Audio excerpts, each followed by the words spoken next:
Hello and welcome to an all-new episode of Anime Brain Freeze. We are your odd hosts. I am John. And I'm CC, and when there's just too much cool anime to watch, we've got you covered. Summer is here, at least according to my calendar, and according to all the new premieres dropping like zap mosquitoes into our anime streaming portals. So of course we will tackle those we checked out momentarily in our sneak peek, and after that we will review our first show from spring, a quirky little series called Odd Taxi that completely came out of left field and took our breath away. So get ready to get weird, which is kind of the MO of Anime Brain Freeze anyway, and definitely don't pause the pod. We'll be right back. They try to hit you. They try to keep you down and out. Alright, sneak peek time. We, of course, as usual, checked out the premieres from summer season that piqued our interest, which for me weren't that many this time around. I only have like 5 shows as a whole. John has like twice that number, but also some nopes in there. So we'll figure out who does how many. There's some overlap, you know the deal. We have the nopes, we have the maybes, we have the keepers. Nopes are the shows that we will not, after watching the first 1 or 2 episodes, stick with. We have the maybes, shows that might be worth a review, that are at least interesting to us in some way. And we have the keepers, shows that we are sure we're gonna stick with, pretty sure anyway. I have no nopes. John, you have some. Do you want to start us off for the sneak peek this time around? Yeah, sure, why not? Let's start with Peach Boy Riverside. So this is the story of Saltarine Alderake, princess of the kingdom of Alderake, and she dreams of traveling the world. A dangerous dream in a land where monsters roam the countryside as they please, and humans live behind high, strong walls.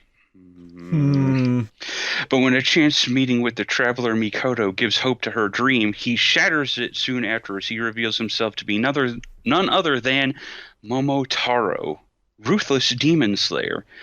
Though horrified by the gore Momotaro leaves in his wake, Saltarine is convinced more than ever that she needs to learn about the world beyond her walls and journeys out, following the steps of the mysterious, charismatic, terrifying boy she met that day. This show seems... So it's definitely supposed to be, quote-unquote, a retelling of the legend of Momotaro, the Peach Boy. Which I'm really not familiar with. That is a name that always comes up here and there. It's a very famous myth in Japan, apparently, but I don't even know what is going on in that story. Yeah, I really don't either. So I was like, oh, maybe I'll check this out. And this show seems really concerned with weird, massive power gaps between characters. And how does that manifest? And also giant earth-flattening laser beams, like, constantly. I mean, that's fine. It's used a lot in the first 2 episodes alone. Okay. And it just seems like a lot of violence for the sake of violence. And I was just like, I don't know about this, man. Well, is it staged in a weird, schlocky, fun, over-the-top way? Or is it like, this is trying to be grim and shocking and everything, and it's more grating than anything? It's kind of grating because, like I said, the whole power gap thing, like Mikoto / Momotaro runs across this one, I guess they refer to them in this world as ogres, this ogre lady Meki, who uses her eye to shoot giant laser beams. Uh-huh. And he... Behold, optic blast! All right, chill out, Cyclops. He dispatches of her easily, and then Saltarine, hereafter referred to as Sally, because that's how they do it in the show, why not, faces off against this giant, how topical, a giant walrus ogre named Set, and she kind of goes into this weird, like, blood rage outside of her control, and just, like swats his arm off and then like cleaves him in twain, like it's like no big deal. And I'm just watching this like, what? Okay. Huh? Is it at least well animated? The production is there. guess, but a lot of because of these massive gaps in strength, it just feels really hacky. Okay, well, that's a shame. Could have been a fun retelling Monster Realm thing, I guess. Yeah, but I'm not gonna stick around for it because, like you said at the start, I picked up more shows than you, and I need to drop a lot of them. Yeah, and that's also one of the things why I didn't pick up as many, because at least I don't know about you, John, but you also have some. There are a lot of leftovers this season from the previous one. There's My Hero Academia. There's From Your Eternity to Your Eternity. Yes, too. Yes, to I always mix that up. And there's also Tokyo Revengers, and I'm forgetting one other, I think. I'm still watching Dragon Quest as a sideshow. There you go. So there's a lot of stuff that is still here anyway, and then picking up all the new ones, taking it a bit slow this time around because don't want to fucking overdo it again. So yeah, but you're probably a wise choice to drop a show that you are not really convinced of, and this seems to be one of those.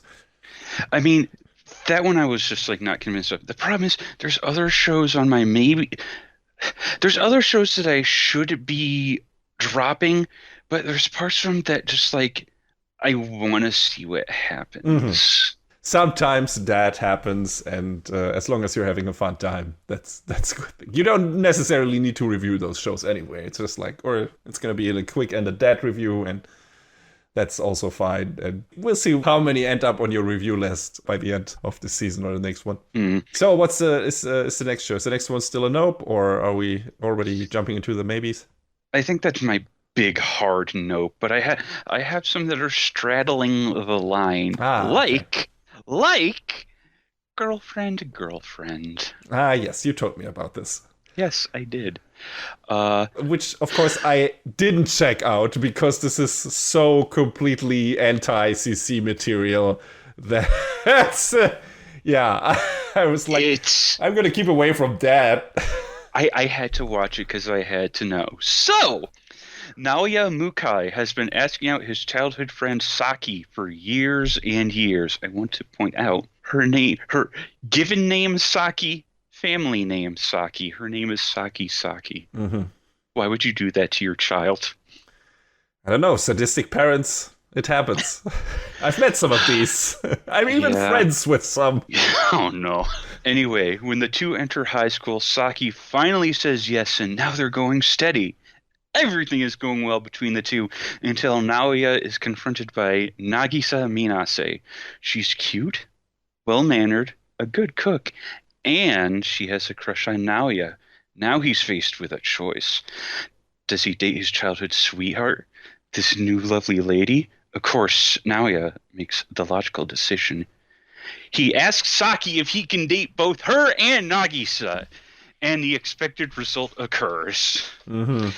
However, Naoya and Nagisa convince Saki to let all three of them live together, and now shenanigans are in full swing. This show's so fucking stupid, but I have to know where it goes. Is it based on a manga, or is this... Yes. Okay. Is that still running? Is that successful? Are people liking it?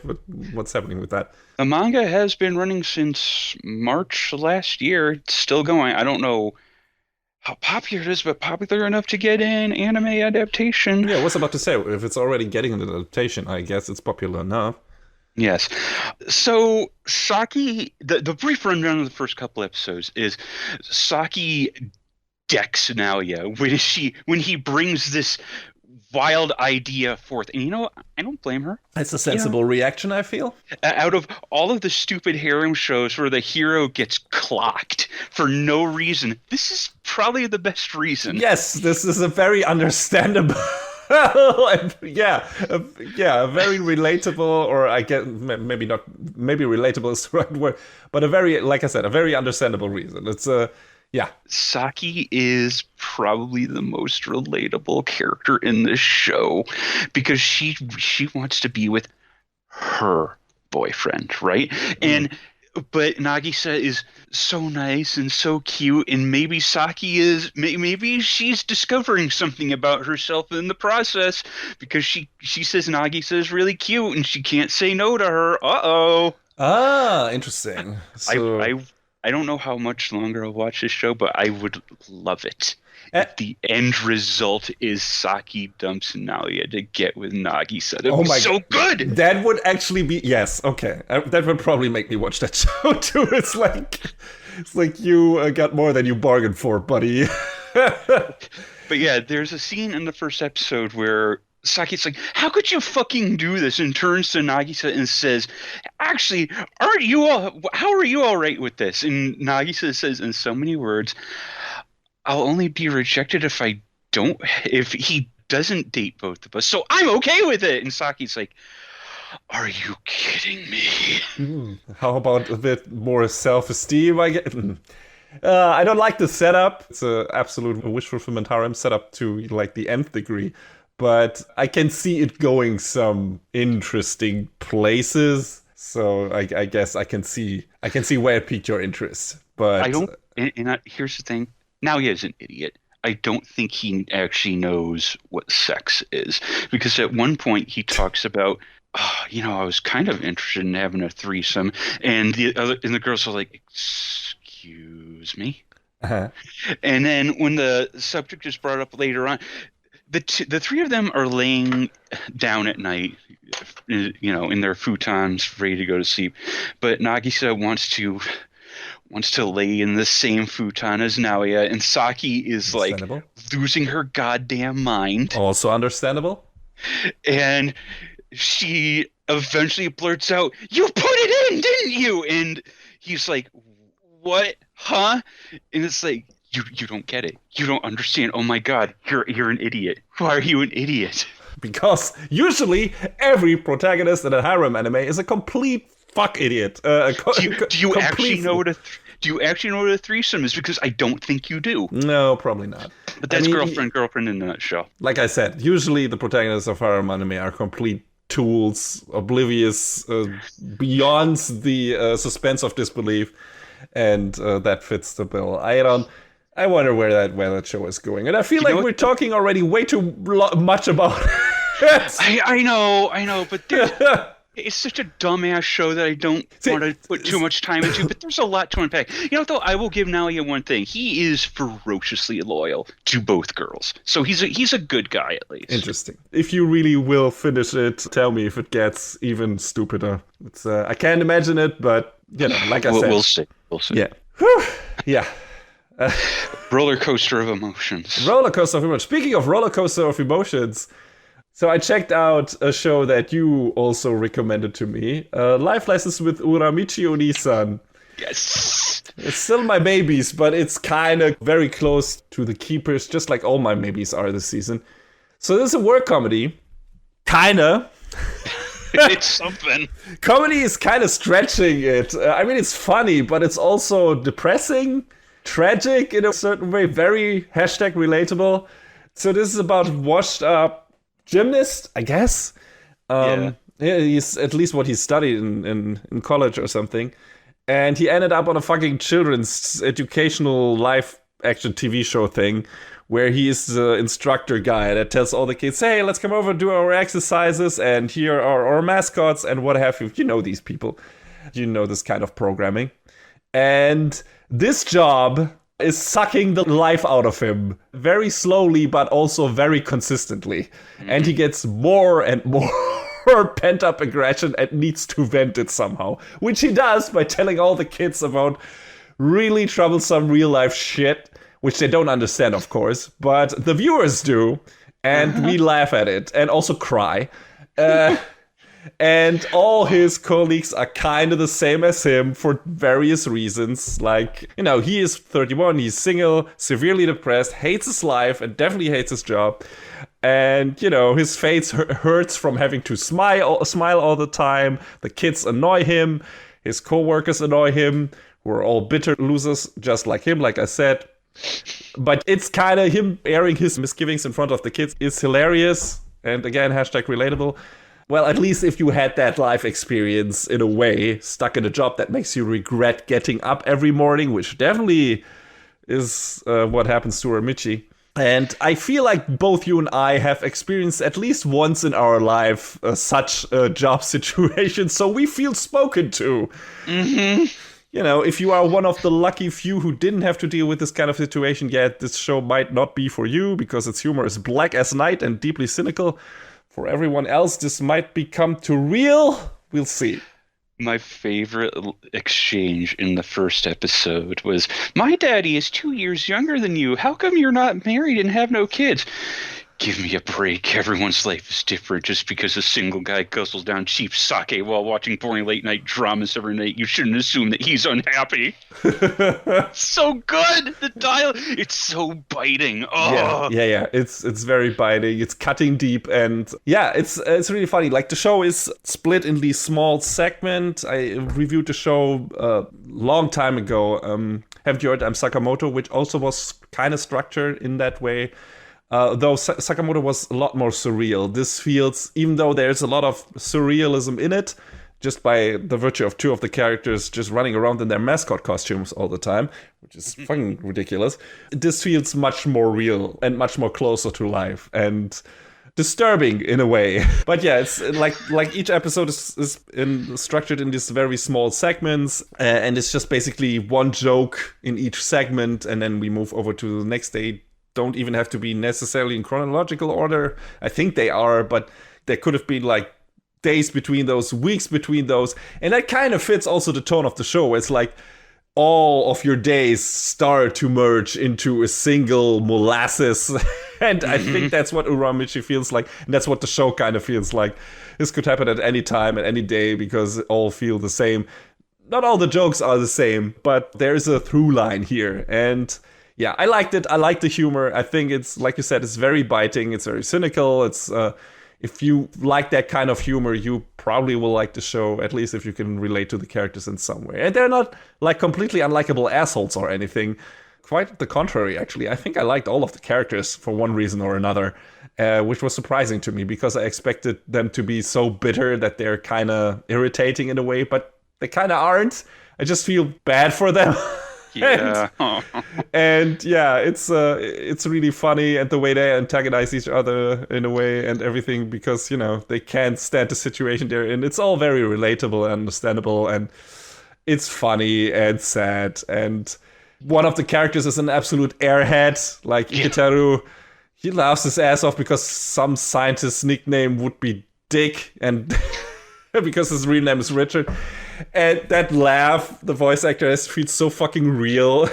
It doesn't feel staged and acted at all, and it's really good. I believe it's our favorite Mamoru Miyano. Yes, of course, that fits. I wasn't sure, but of course that would be Miyano, yes. Amazing. He's also doing the ED, right? He's singing the ending. Good one. Yeah. So, of course, he's also playing a role in that. Yeah, it's a fun show. I don't know if this kind of shtick, this kind of humor will last me 13 or 12 episodes. I have no idea. You know, it's a gag manga, and humor is always... I never know if this lasts. It lasted me with Sakamoto. I don't know if it will do with this show, but for now it does. I think for you it's the same. Yeah. I mean, I want to see where some of these shenanigans go, because some of these like one-off jokes are so gold. Mm-hmm. Like in the second episode, they're like, it's time to sing, kids, and the first song is, how come it only rains when you forget your umbrella? Mm-hmm. And the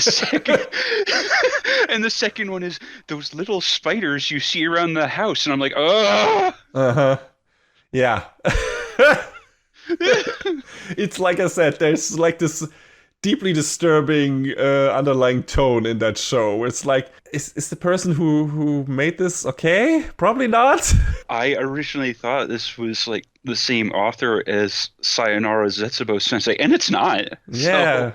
I mean, probably some people in Japanese media or in the creative field in Japan that kind of feel the same.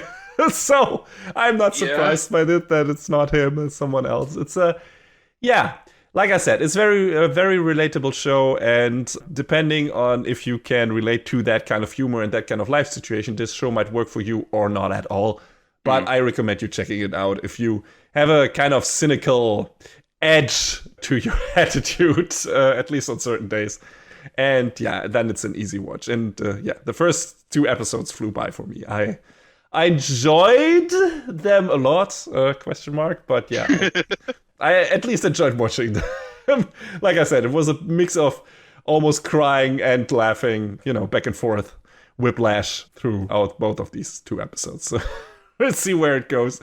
I assume it's going to stay my cup of tea. Same. I would like to see the gradual erosion of the human soul.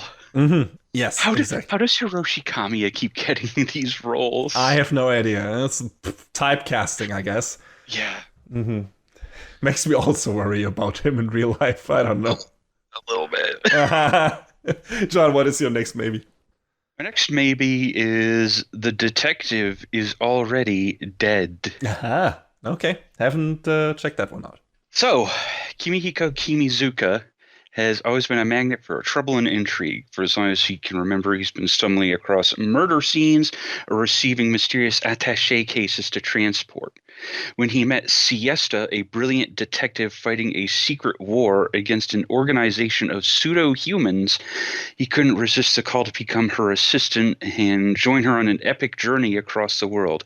Until a year ago, that is. Now he's returned to a life that is normal and tepid by comparison, knowing the adventure must be over.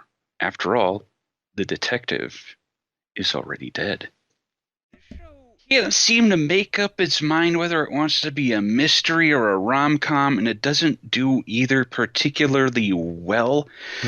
But it got me interested somehow because... Spoilers, the great detective Siesta is dead somehow. We know that from the end of the first episode. We don't know how, we don't know when, we don't know why. So I'm going to assume over the course of this show that will be lined out. I mean, this is also based off of a light novel, so, bullshit ahoy. Yay. But I wanted to check it out because it's a light novel that's not an isekai. Wow. These still exist? I know, right? And it sounded at least interesting on paper. The second episode, Kimihiko meets up with this girl who's trying to find this person who she doesn't know who she is or doesn't know why she even wants to meet with her. And fuck it, it's the second episode, who cares?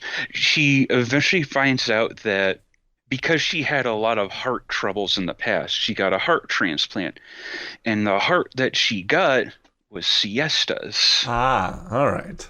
And so she, I guess, because of the non-proven science that is memory transference, and Kimihiko even says as such, I guess, the memory of the host must have come along with you. He doesn't 100% believe it himself, so at least he's not like spouting off stupid bullshit while he's saying it.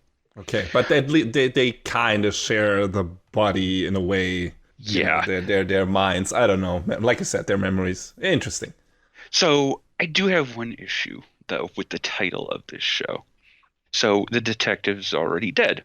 In Japanese, it's Tante wa mou shindeiru. Fine, the translation checks out. In Japanese, it has a Spanish subtitle. Y'all are gonna get a Spanish lesson. Oh boy. The subtitle is La Detective Está Muerta. Now, Está is a particular choice because Estar is the conjugated form of Estar. Estar reflects a state of being, a temporary state of being. Now, that suggests to me the detective is dead for now. Unless the implication is that, she lives on through this heart transplant, whatever. But if the detective were already dead, were actually dead, it would be La Detective Es Muerta, the conjugated form of ser, because ser implies an immutable, unchangeable fact. For example, to use it in a sentence for all of you to understand, I would say, Yo soy de America. I am from America. That is where I am from. In contrast to Yo estoy en America, I am in America, and the implication is currently that is where I am. So the word choice just leaves me scratching my chin a little bit, wondering what's going on. And I don't know, the writing seems a little weird, but it's got me at least somewhat interested to see where it's going beyond this. Yeah, the choice of words is interesting, but you can also always, I mean, not always, but it could be the case that this is just a mistranslation. Someone didn't pay attention when choosing the right verb, I guess. But yeah, but that sounds interesting. Yeah, maybe there is gonna be a revive plot coming in or something, a way to actually bring the detective fully back to life. Who knows?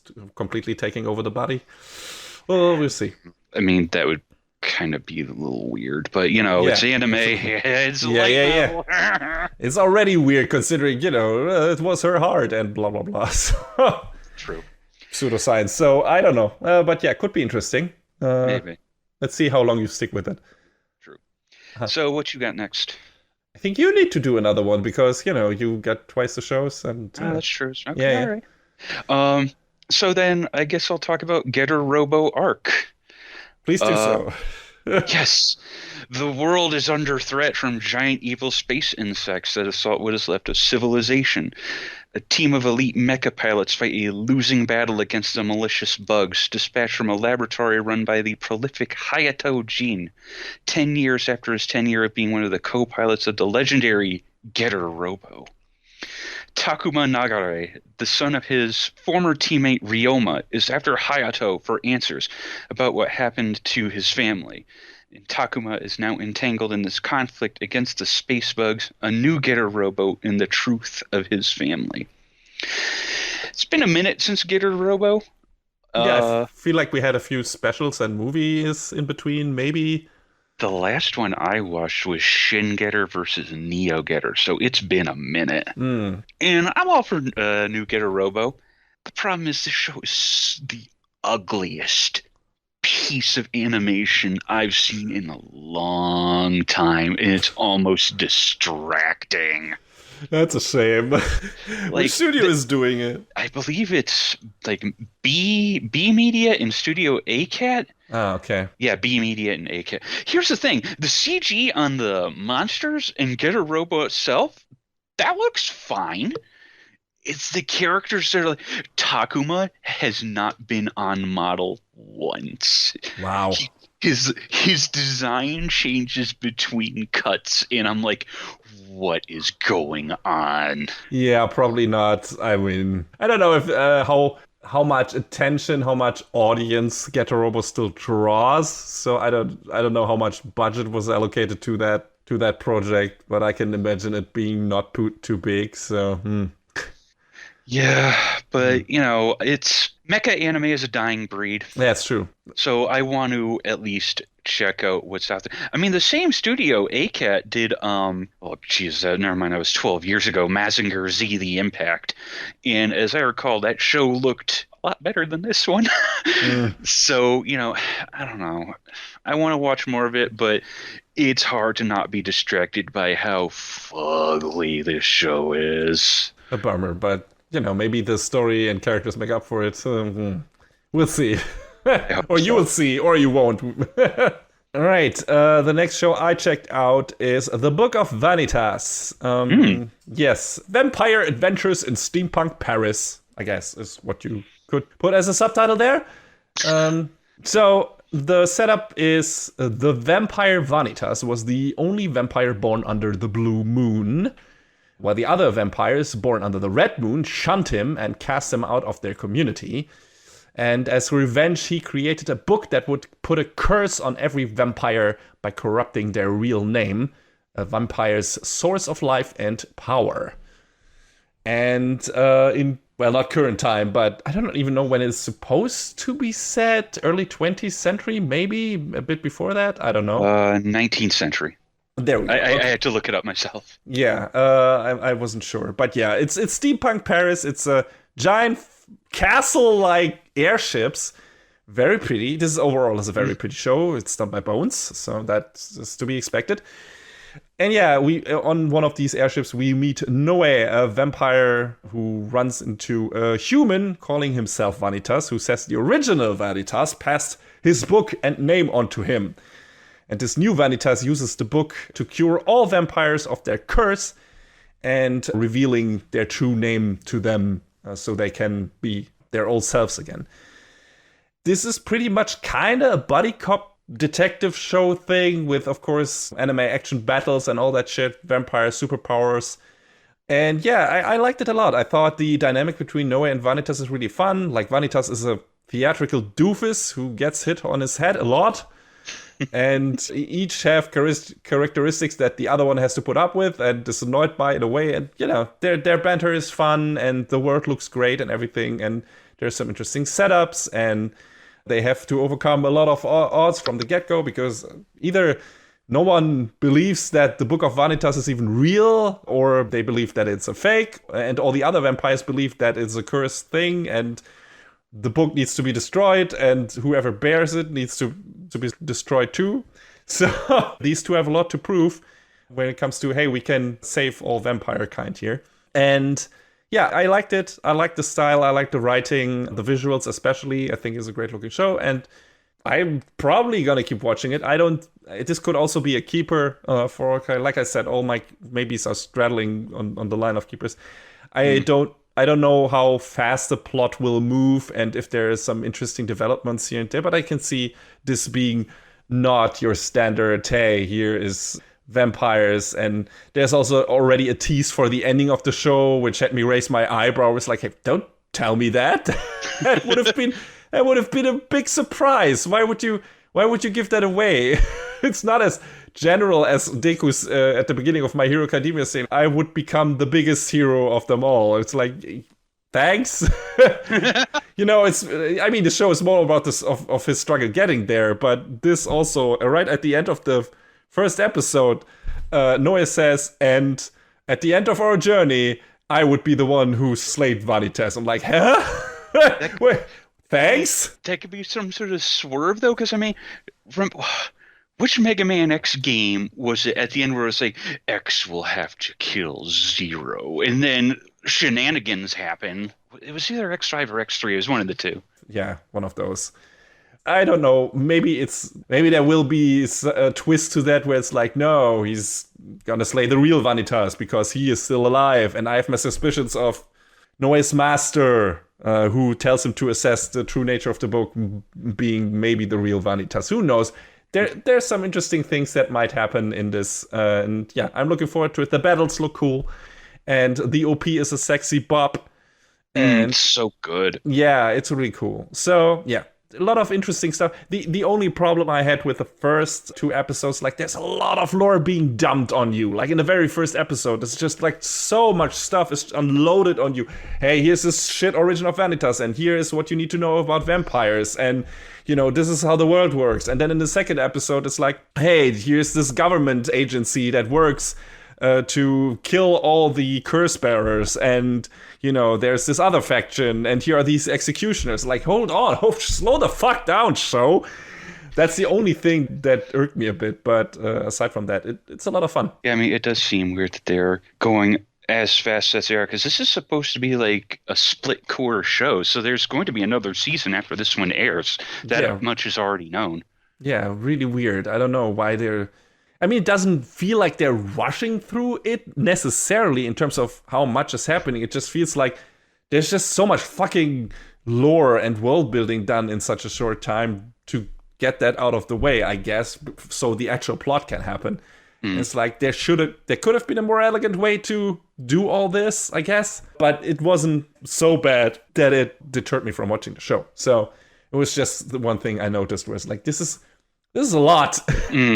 So yeah, we'll see where it goes. I'm interested to find out. Good looking show, good looking action show, and like I said, the two main characters are very fun together, and I like them doing their thing. There was one specific scene in the second episode where they come across Vanitas' information peddler, Dante, and he's like kind of being snide. I have a new partner now, I don't need you anymore. And Dante's like, well, okay, that's a shame, because I just found out who is responsible for all the killings. And Vanitas just throws himself into the dust in front of him, and it's like, oh no, Dante, how I love thee. And I fucking burst out laughing. That was So well done. I forgot who the voice actor for Vanitas is, but he's a well-known mainstay. I think it's Natsuki Hanai. Yeah, it's a very, very familiar voice actor and very good, very good. So the show is also really funny. And yeah, I recommend it. I'm probably going to stick with it.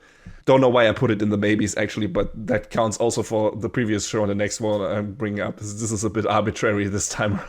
It's just like, hey, otherwise all of these would be keepers, and that would feel weird. So I mean, there's a scene where No Way pulls a fastball special and just flings Vanitas at someone that they're going after, and I'm like, all right, I'm in. Considering that Vanitas is supposed to be a human, he survives a lot of physical abuse that he should not survive with only a human body. So I wonder if there's more to him, or if the book is protecting him or something.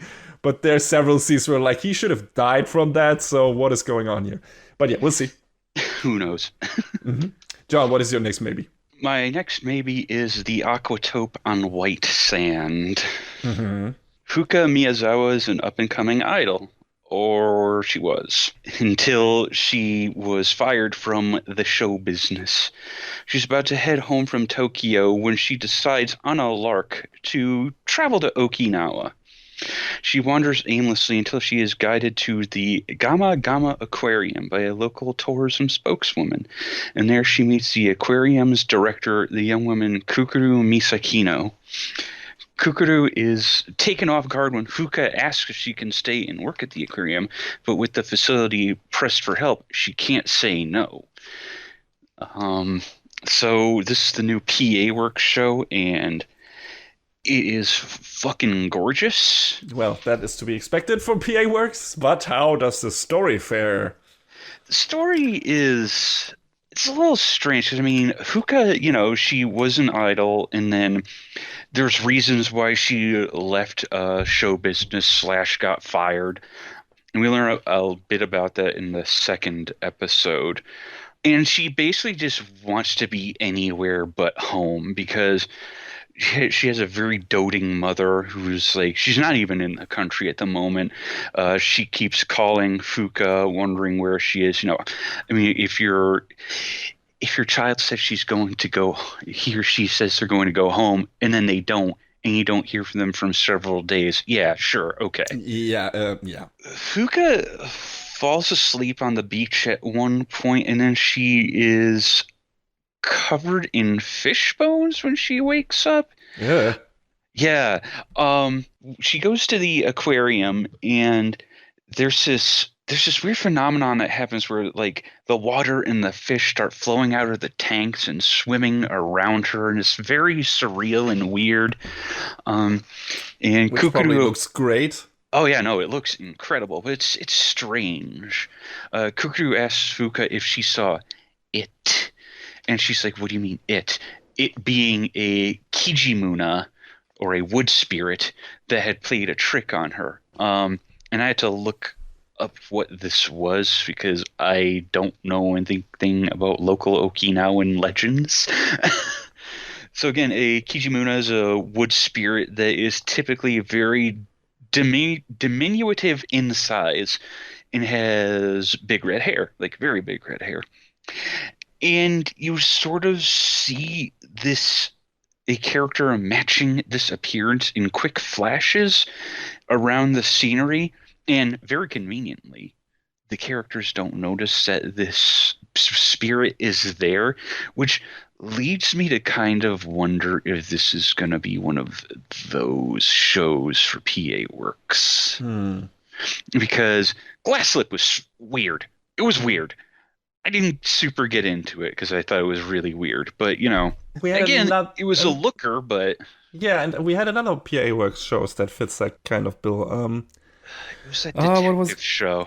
I don't mean that. The girl with the memories and the colors. Irozuku, The World in Colors. Yes, exactly. And, I mean, it's weird because... the show immediately before Glass Slip was Nagiasu, and that's, got a little bit of a mysticism thing going on, but in spite of that, it feels grounded, and I don't know what direction Aquatope is going to go in. It all comes down to if there's something that you can latch onto. I mean, the show can be willfully obtuse. there just needs to be something to keep your interest and to pull you through the mystery and through the eventual revelations. And I feel like some of these shows maybe don't. You know, the question is, can you attach yourself to these characters? Can you, like, are you interested enough to see, to find out together with them what is going on, or are you not? Is the show so vague and so weird that you just lose all connection to it? And, you know, that could happen, but also maybe you'll see something in there or enough in there that keeps you around. And I mean, the dynamic between Fuka and Kukuru is great. It's really good. And, you know, I think they're really cool together. But this is also a 2-cour show, so I want to see where it goes. Yeah. So you might hear about it in 9 months. You might not. I don't know. I'll see. Take your time. But for now, it's at least a very pretty show with, you know, 2 main characters who are at least decently likable. So that's good. We'll see where it goes. Oh, you will. Yes. All right. That brings us, I think, to our shared final maybe, which is Sonny Boy. I think Madhouse is doing this. Yes. Yes. And the director is Shingo Natsume. So the director of Space Dandy and One Punch Man Season 1. So this is already interesting from that setup alone.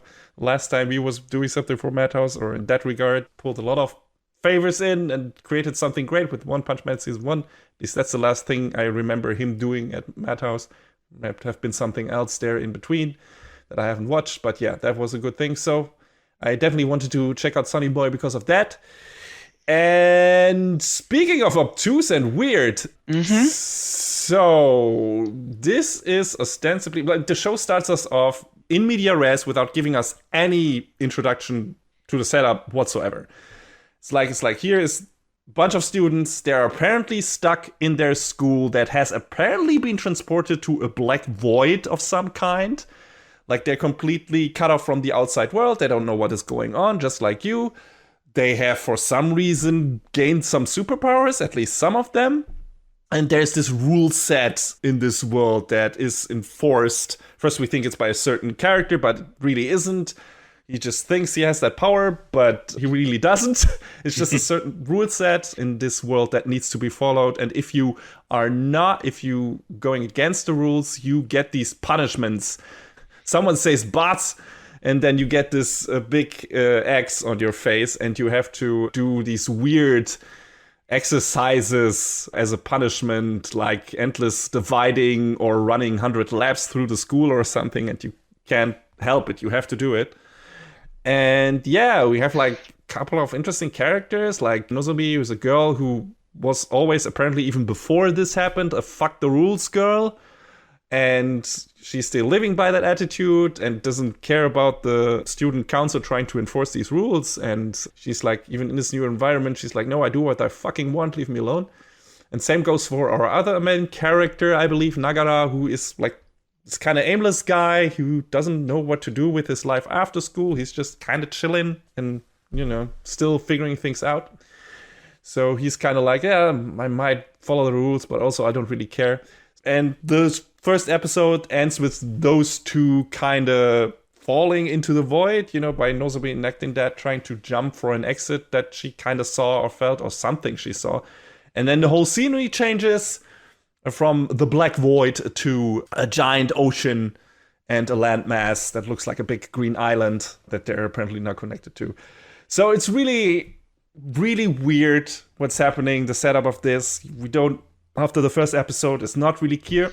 I have some suspicions what is going on, because there are like these small flashes we see of lightning striking the school, and then we see a flashback of all the students as lifeless husks, like these weird hollowed out zombie creatures, like they look like corpses. So they might all be dead, and this might be purgatory. Who knows? Not sure about that yet, but that might be a possibility. And another hint is there are a lot of cats. And if I'm not mistaken, in ancient mythology, cats are seen as guide to, protector of, and ruler over the underworld. So the purgatory thing makes sense even in that regard. I don't know. The animation is a bit wonky. Sometimes it's very fluid, sometimes kind of choppy. The color palette is very limited. The character design is a bit weird.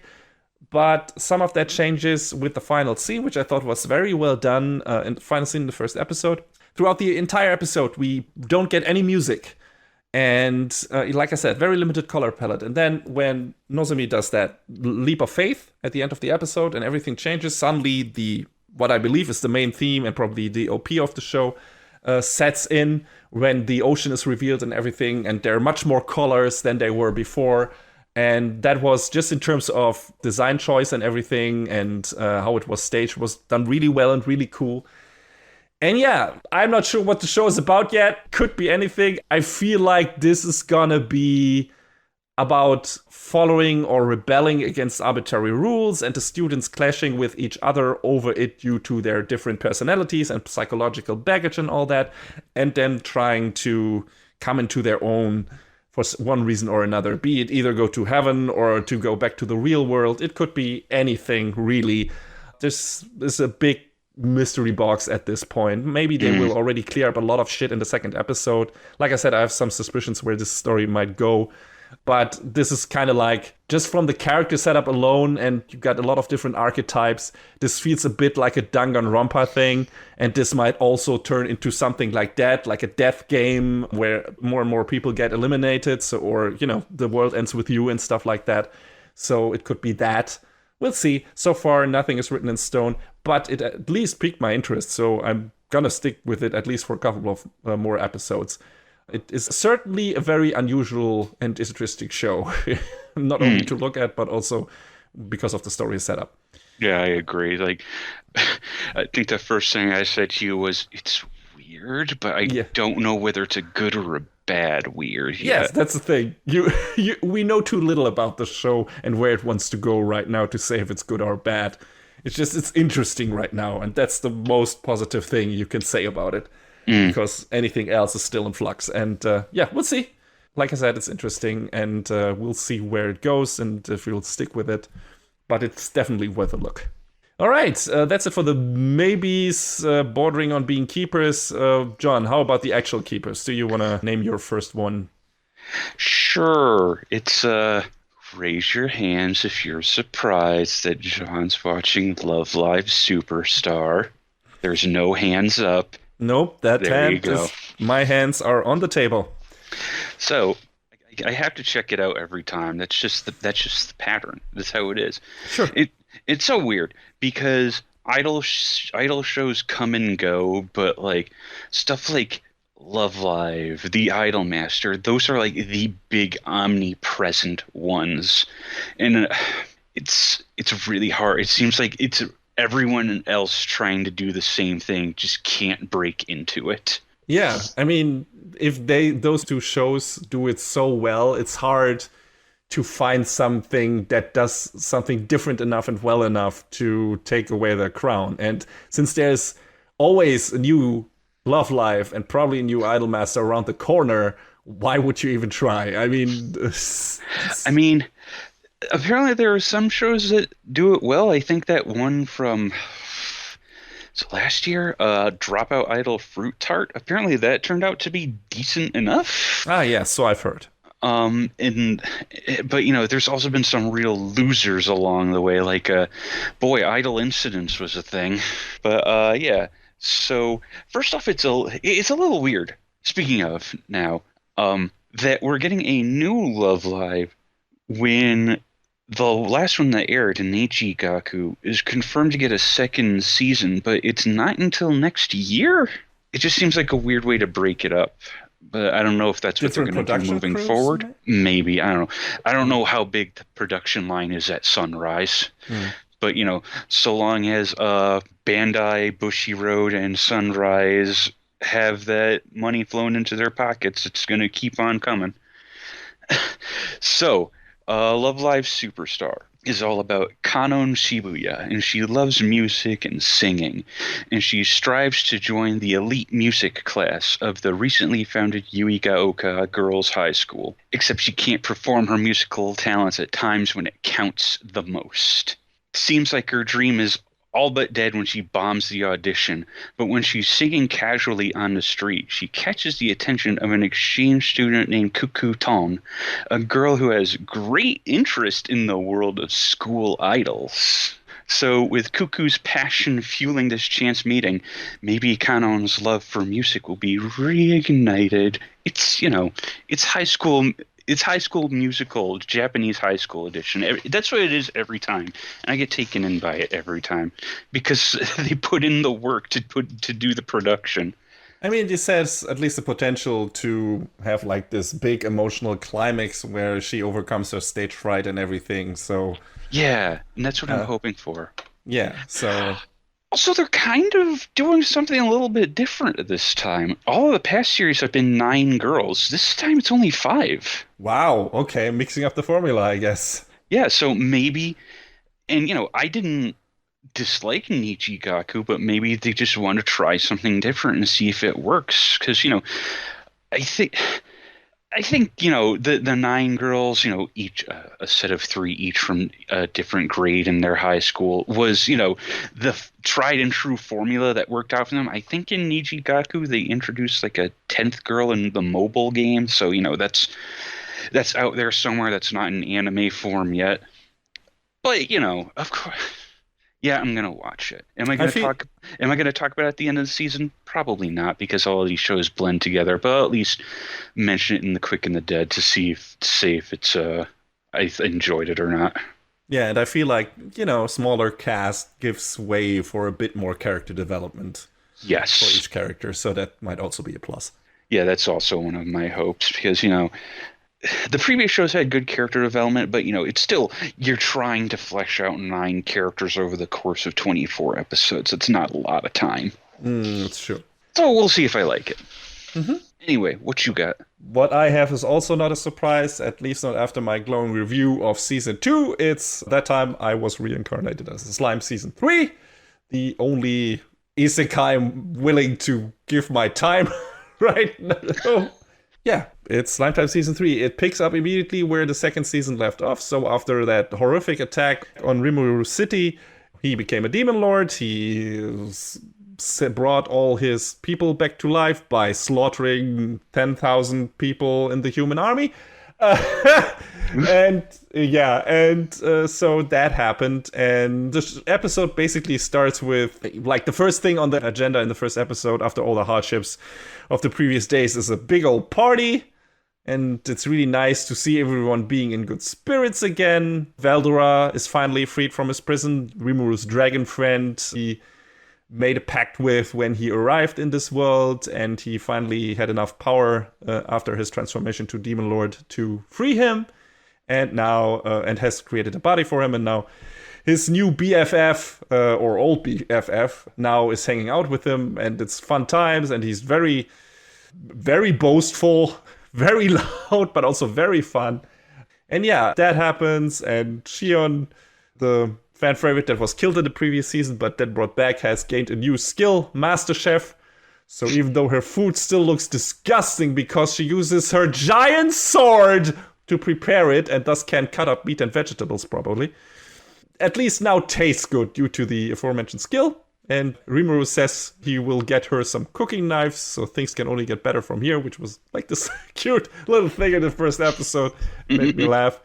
And yeah, after becoming a demon lord, Rimuru now intends to go after Clayman, the big bad who has been pulling the strings from the very first episode when shit got bad, and to save Carrion, one of the other demon lords, which he promised to the 3 Beastketeers, members of the Beast tribe and underlings of Carrion.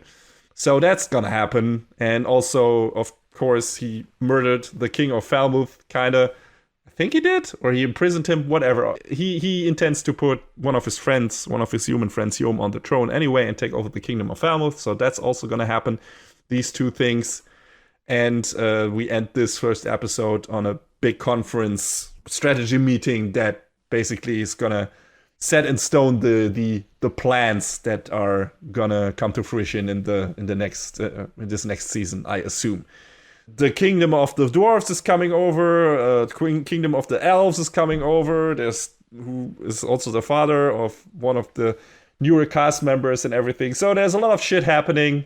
We'll see where it goes. I assume there will be a lot of action on the screen and a lot of fun developments, and I hope Clayman finally gets his comeuppance, because he's done a lot of shit, and it's gonna be fun. I can't wait to see Rimuru throw his fucking overpowered bullshit in everywhere, because he has so many ultimate skills now. It's ridiculous. It's all bullshit. It's so dumb, but I like it, and I like that character, and I like all the ginormous cast surrounding him, because at this point, the cast of that time I got reincarnated as a slime is so enormous. There's so many fucking people. It's impossible to keep track of everyone if you haven't watched the first 2 seasons. It's ridiculous. But they're all fun in their own right, and I will watch their adventures definitely for another season. We'll see how I feel after that one, but the second season was really fun, also surprisingly dark and gripping. So yeah, we'll see what this third season does, if it's as good as the second one. And yeah, interested to see more of this show, to my own surprise. But that's where we are. John, what is your next keeper? My next keeper is my last keeper, I believe. Then it's also my last keeper. What could it be? Who could it be? It's Miss Kobayashi's Dragon Maid S. She has returned. Yes. I was waiting for this show to come back. It's been a while. I mean, there were reasons for this. Because, this is done by Kyoto Animation, and Kyoto Animation, as you might or might not have heard somewhere else or on our show, suffered a lot of tragic losses because their studio was engulfed in an arson attack. Some people died. Among them, if I'm not mistaken, the director of the first season of Dragon Maid. Yeah. And yeah, so someone else took over, and now we get the second season. We had a couple of shorts that were released in the previous season before this, who were all fun in their own right, in my opinion. It was a nice appetizer for the main course, as it were. Yes, it got you reacquainted with all the characters you might have maybe forgotten if you had not rewatched the first season. I don't know. Did you, John? Did you rewatch the first season again? No, but it's been a minute, so I probably should have. I mean, there's not that much actual plot in the first season. So it's fine, but there is some character development there. I mean, that's why we like the first season so much, because there was some really cool character development for Kana, the little girl dragon, for Toru, the dragon maid, and of course for Miss Kobayashi and everything, and the stuff with her parents, and also with Toru's father, who is kind of an asshole, and all that. And I was hoping that this season would go more into those relationships, the relationships between dragons and humans, and all the problems and the different factions that are at war in the Dragon Kingdom. And apparently it will, if the first 2 episodes are any indication. Because we get introduced to a new dragon named Ilulu, and we kind of already know what her deal is. Yeah, a lot of back pain. Yeah, god damn it. I mean, there's that. But, I mean, she has a fierce vendetta against humans, and it's outlined pretty clear in both the intro sequence as well as within the space of the first couple episodes that there was some really bad back and forth between her, the tribe of dragons that she's with, and the humans from her world, and kind of left her distrustful of the humans. Yeah, absolutely. But, and that kind of also gets eased by Kobayashi and the way she is, right? And, Ilulu has her own approach to... She is a bit more forceful, I feel like, even more than Toru when it comes to yearning for Kobayashi's affections. And this is where a bit of my worry with the show comes in, because I don't remember the first season to be that fucking horny. Like, Dragon Maid got horny, dude. Like, holy shit, from Ilulu having, like, this ginormous wreck that just looks like she is gonna keel over any second. And then, she giving Kobayashi a fucking dick, and then, for a while anyway, and then she and Toru are competing for who wants to mate with her, and it's like, what is going on? I don't remember the show being this horny. What is happening? Well, I mean, in the first episode, Ilulu approaches Kobayashi and says to her, "Aren't you afraid of Toru?" And Kobayashi says, "Not when she's as cute as she is." And Ilulu, in so many words, says, "So she makes you horny." And it's like, Yeah, it's like, what?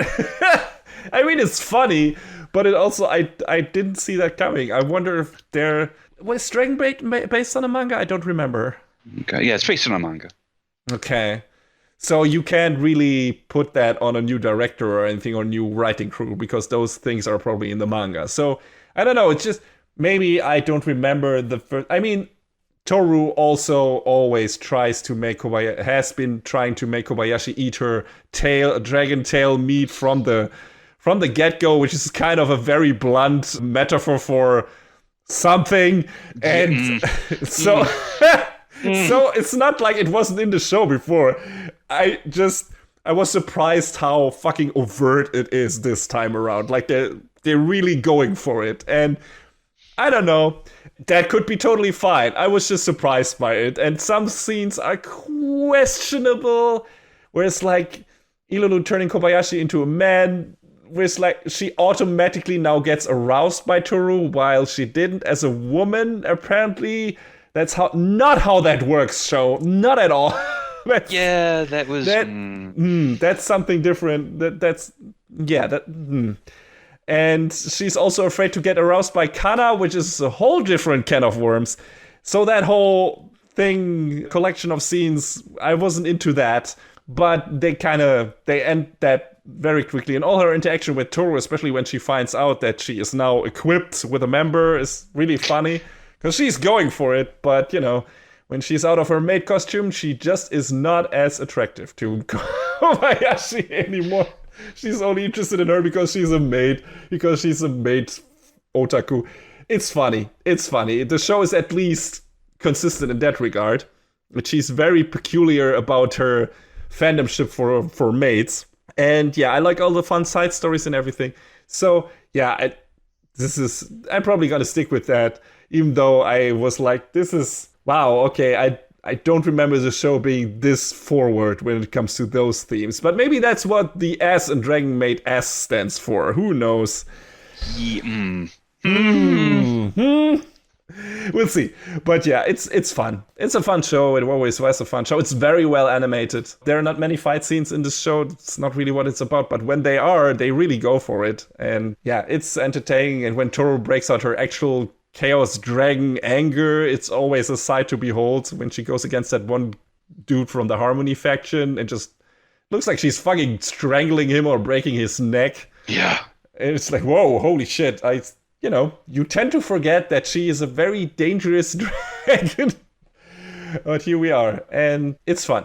Their dynamic is fun. There are a lot of interesting details in the first couple of episodes. Like, I don't know if you noticed that. And there's this one short where Kana, while having dinner or breakfast or whatever, gets distracted by the TV all the time. Yeah.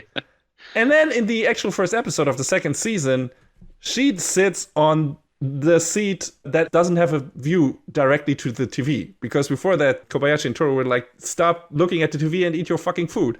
So I don't know if that is a coincidence and if she will sit on another seat in the next episode. But in that episode, she sat there like as a response to that short, I feel like. It's like, so you don't get distracted as much by the TV anymore and eat your fucking food. Which was, if that was intentional, that was a really cool, neat little detail. That could be. I didn't even think of that. Yeah, it was, I noticed that it was like, hey, if this was intentional, not total coincidence, this is pretty damn cool thing of character development in a way.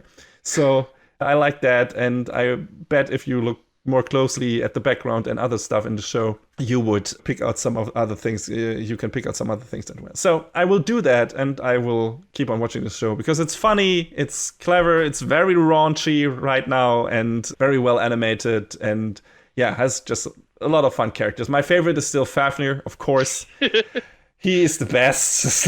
Every time in the shorts where he's like has a meeting with his guild members and finds out that they're not the same as in the game. It's like, humans cannot be trusted. And his roommate is like, but you're also posing at someone else. Yeah. So what's your fucking deal? And then when there's a power outage, no, not a power outage, when he can't log into his account for some reason. Oh no! Oh no! The fate of the world is at stake. I think that was probably the best little part of that first episode. Just him being like, I can't log in. He just gets up and walks away. It's like, oh. Yeah, it's really, dangerous aura. If it was a JoJo show, there would be like this text over the screen. Go. You know, menacing. But yeah, Dragon Maid is a fun show. It's still a fun show and a good-looking show. So I'm going to keep with it if it doesn't get too problematic, and I assume you will do the same. Oh, definitely. Mm-hmm. I guess that's it for the sneak peek this time around, so we're going to move on to our review of our first show from spring, and it's a doozy. Mm-hmm.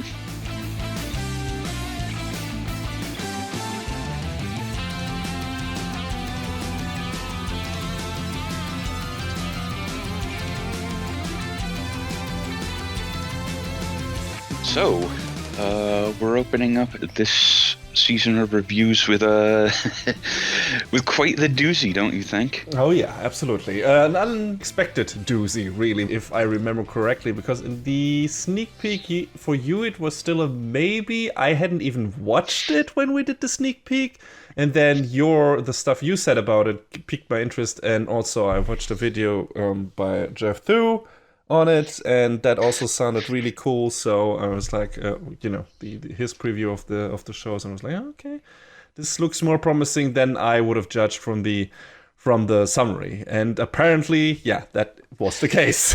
Yeah, I mean, Jeff Thu, Giga, Kaiser Neko, a whole bunch of people in the anime space were super big on this, and there's reasons why, a lot of which we can't really talk about because this is going to be a mostly spoiler-free talk, I believe. Yes, and this is a very plot-heavy show in a way. It's also very character-driven, but there's a lot of things happening. There's a lot of developments and a lot of surprises and twists and turns, so we don't want to give those away because they're half the fun. So what show could we possibly be talking about? It's Odd Taxi. Mm-hmm. Yes. Just right off the get-go, we actually get a title drop for this show in the show, which is very nice. It doesn't happen too often in anime. I mean, well, it kind of happened in Attack on Titan, but, hey, mistranslations. Yeah, that's true. It made it more funny than it should have been. Yeah. So, what is Odd Taxi about? Well, eccentric and blunt, the walrus Hiroshi Odokawa lives a relatively normal life. He drives a taxi for a living, and there he meets several unique individuals. The jobless Taichi Kabasawa, who is dead set on going viral. The mysterious nurse Miho Shirakawa, the struggling comedic duo Homo Sapiens, and Dobu, a well-known delinquent. But Odokawa's simple way of life is about to be turned upside down. The case of a missing girl the police have been tracking leads back to him. And now both the Yakuza and a duo of corrupt cops are on his tail. Set in a strangely familiar city with unusual individuals.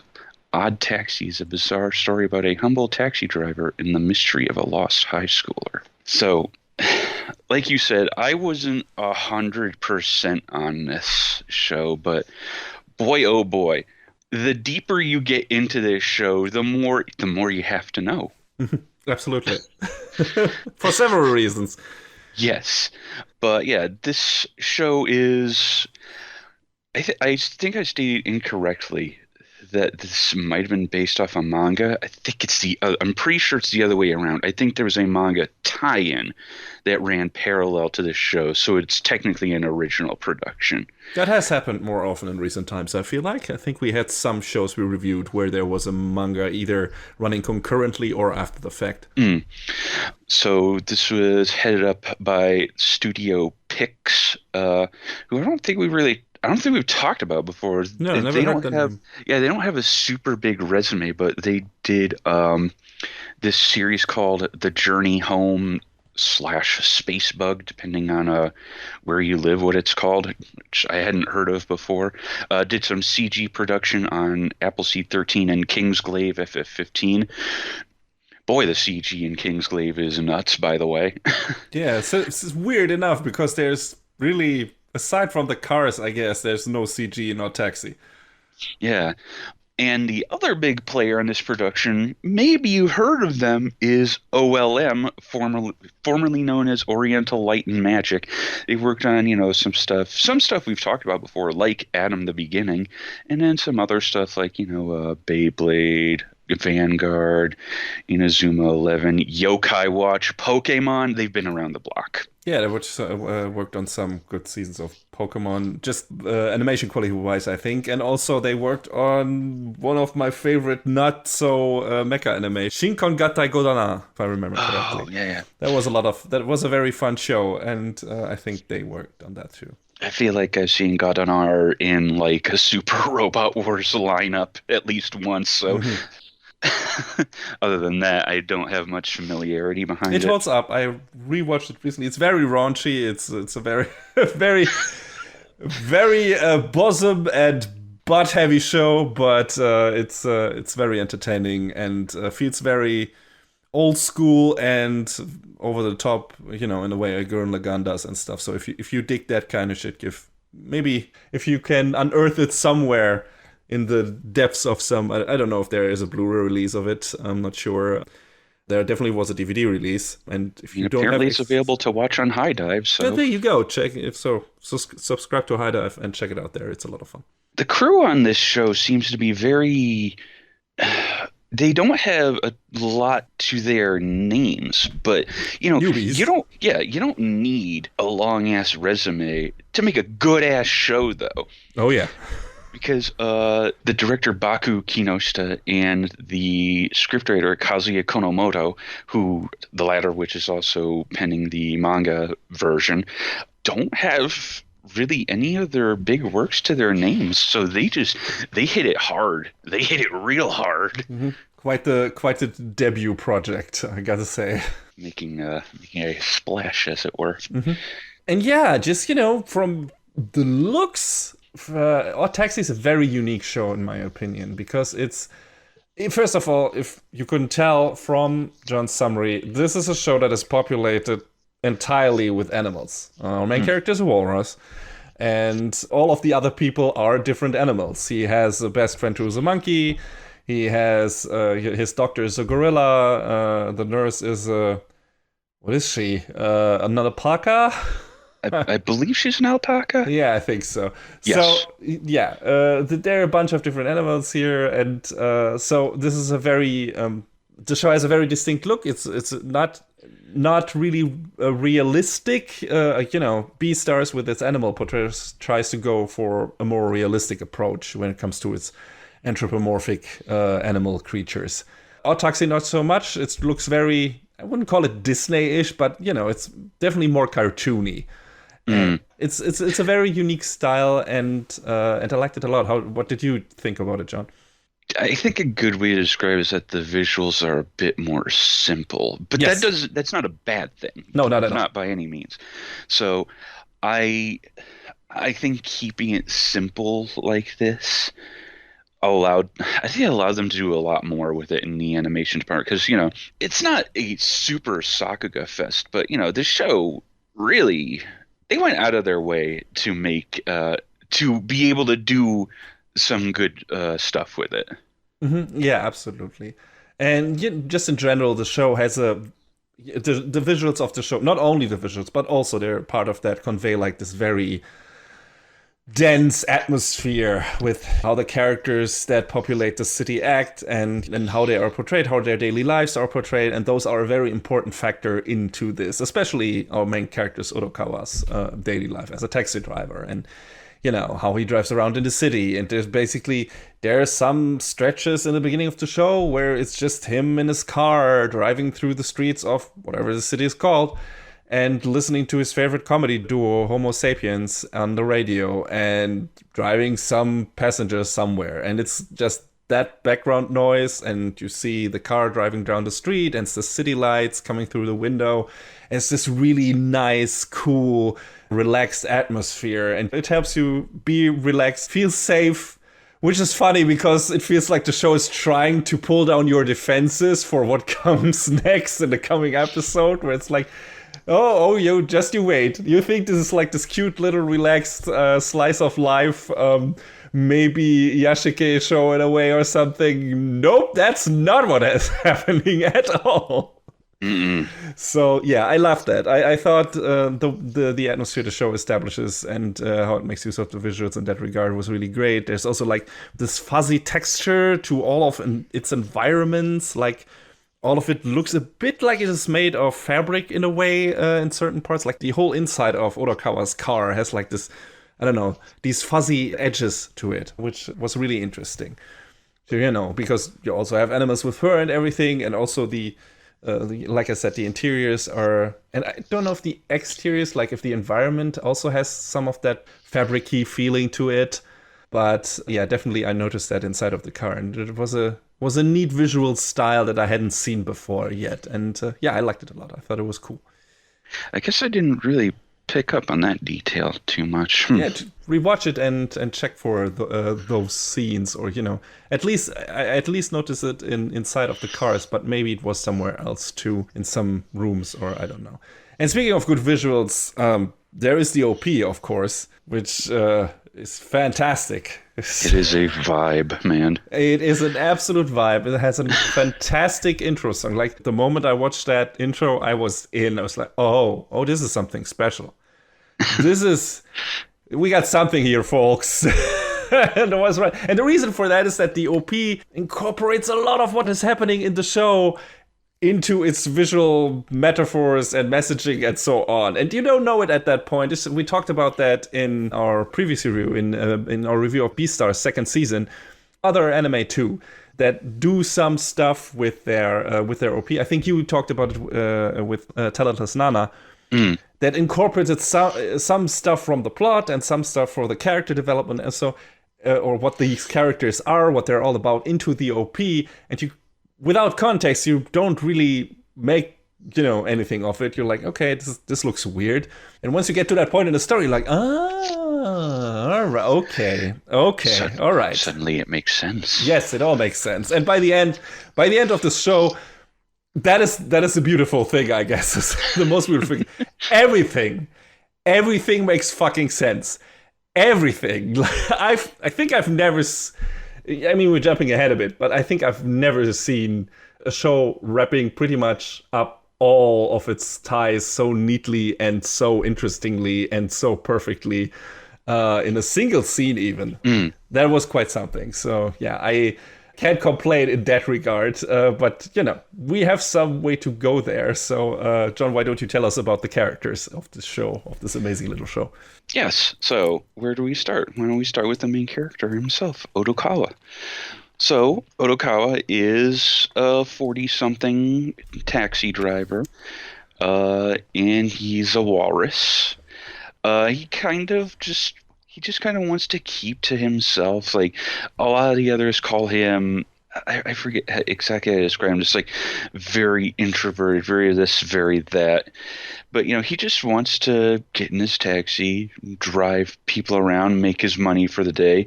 He listens to Rakugo comedy on the radio in his car, most notably I briefly mentioned before, the comedy duo Homo Sapiens.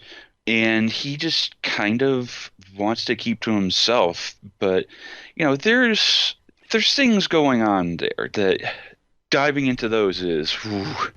Yes, we can't say too much about those because a lot of the plot is about also finding out about Odokawa and Odokawa's past and what his character is about and how he is connected to a lot of the stuff that's happening in the show. That is one of the main things that the show is doing. It's kind of like connecting all of its characters, at least in one way or another. Not every character is connected to every other character, but there's like this web of characters who are in this show. and they kind of influence each other in a way and set certain things into motion, and it's kind of like a domino effect. Where it's like one character does one thing that knocks over a stone that sets another character into motion. And in the end, they kind of all are linked together through this story. And it's really cool. It reminds you of a certain set of Hollywood movies, which I think many people have picked up on. Yeah, Odokawa is definitely the linchpin for everyone else. Mm-hmm. Yes, and he's very... Like, without saying too much, immediately you're picking up on him being like this... Like, there's more to him than meets the eye. Just him being a walrus, he looks already kind of grumpy. But even more than that, he's really fucking grumpy in a way. Like, he's very sarcastic, can be pretty mean to other people. Not in a really like, I'm gonna be mean to people, but he's very blunt. He's very... Yes. He always says what he thinks. Well, mostly. Sometimes he tries to hold it back, but that doesn't always work. He doesn't really take other people's feelings into consideration. He knows what he might or might not be doing with what he's saying, but he simply doesn't care most of the time. And you immediately get the feeling that he is really hyper intelligent. He's a very intelligent guy. Like, he, right from the get-go, in the first episode, when he picks up this kid who's trying to go big, go viral on Twitter, or this universe's version of Twitter, he carefully considers answering every question and is easily able to analyze the intentions behind a tweet that kid shows him. And you immediately know that, okay, there's more to this guy than this show in the beginning wants to make us believe. And that's really cool and interesting. Might as well talk about that kid then, Kabasawa. Mm-hmm. He is this specifically dwarf hippopotamus, specifically. That is according to the Odd Taxi Wiki. And he's just this young college student who, like you said, he's trying to make a name for himself on Twitter.